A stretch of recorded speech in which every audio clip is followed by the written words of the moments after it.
Joining us tonight, White House Press Secretary Stephanie Grisham, who watches this close up every day. Stephanie, great to have you here. Thank you for having me again. I know that it's been a long day for you, and I suspect there will not be many short days for you. Yes. Certainly in prospect. Let's start with the incredible report that we began this show with. The president's USMCA deal approved by the Senate overwhelmingly. Yesterday, standing in the East Room with the Vice Premier of China to sign the U.S.-China trade deal. These are historic occasions, yes. And how does it feel to be part of that history? I continue, obviously, to be so proud of this president. I knew all throughout the campaign. I learned from him what a fighter he is. It has been very obvious that the more he wins and the more he does for this country, the more the Democrats are actually working against him, which is sad. It's very sad. I do want to point out, at the beginning of your show, you were talking about the economy and how it's booming under the president, and certainly with China and USMCA. You're not going to dispute that, are you? I am not going to dispute that, absolutely not. But I do want to point out that between September and January, the three networks, they covered the economy for 9 minutes. 9 whole minutes? 9 minutes. And they covered Ukraine in impeachment for over 800 minutes. I don't even know what that equates to in hours. You would have thought that at least they could have given for each $1 trillion in this economy 1 minute of airtime. You would have thought that, yes. That would have required them to more than double that time. Correct. That's astonishing. It is. The president brought that up today in the Oval Office when he did a pool spray, one of his many pool sprays this week, and he was talking to the press about it and lamenting the fact that we've got these two historic deals that have just happened, and it's still taking a backseat to impeachment sham and the procession that you mentioned earlier. And the president having to deal with this impeachment charade, the solemnity, as I was quite simply mocking what the House members did as they came in there. I mean, they did. They looked like pallbearers. Yes. And it's so disgusting that with all that this president has achieved and does so, and the work he puts in every day, that he has to put up with this nonsense, and that the taxpayer dollars continue to flow to the Democratic Party in charge of the House so that they can carry out this farcical nonsense. You're absolutely right. I have to say, when I saw the pallbearers walking today, I just wondered if they had any of Nancy's souvenir pins in their pockets from yesterday.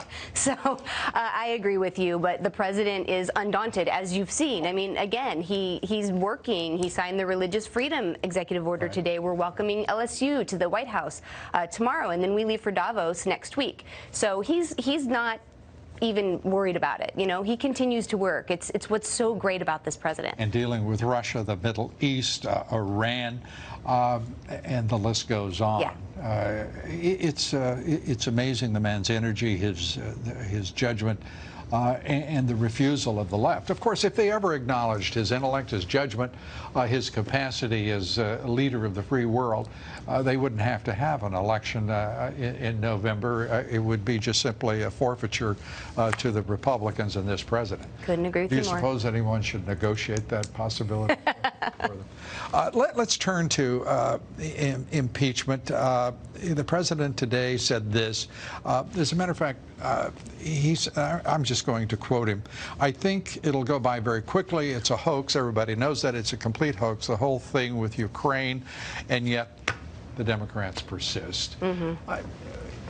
At what point do you think the Democrats will come to their senses and understand this is a monumental blunder of epic proportions as they've tried to overthrow a president of the United States? I believe they already know that, but I don't believe they will ever admit that. I think they're going to continue fighting.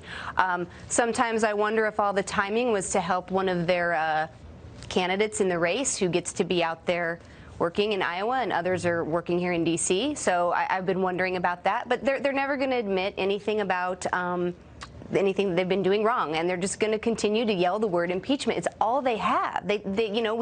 Russia, Mueller, racism. I mean, they've used all these words, and none of it is sticking because he doesn't do any of those things. Now we've got impeachment. So they're going to continue to yell those words, and it's only going to make him stronger. And one of those words is diversity. And as I looked at the images of the Democratic candidates in the debate, I thought, you know, these people can't say anything straight.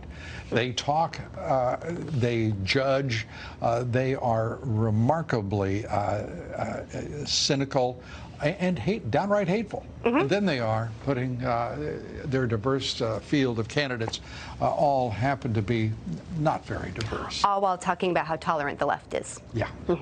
They are certainly tolerant of their own horrible failure and their own horrible conduct, for which there will be, I think, an extraordinary price that they will pay. In November. And meanwhile, the nation has to put up with the nonsense. Yes. As does Stephanie Grisham every day. Happy to do it. And doing a great job of it. Thank you.